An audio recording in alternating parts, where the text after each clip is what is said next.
Pas honte de le dire à voix haute, que celui qui maintient et qui prône pour le Hamas, je lui souhaite, Bezrat Hashem, de vivre ce que nous on vit pour voir si après il aura le même langage. C'est facile de dire des choses quand on n'est pas à la place des autres. C'est facile de critiquer un pays qui essaie de vivre en paix depuis tellement d'années en montrant du doigt alors qu'eux-mêmes ne sont pas du tout des exemples. Il ferait mieux de s'occuper de ce qui se passe dans leur pays et d'apprendre à gérer leur situation parce que du jour au lendemain, ce que nous vivons, nous, ici, depuis 1948, ils peuvent le vivre en une seule journée dans le monde.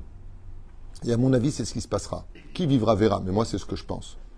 Parce que ce n'est pas du tout une guerre idéologique de territoire ou une terre pour deux peuples. C'est pas ça du tout le problème.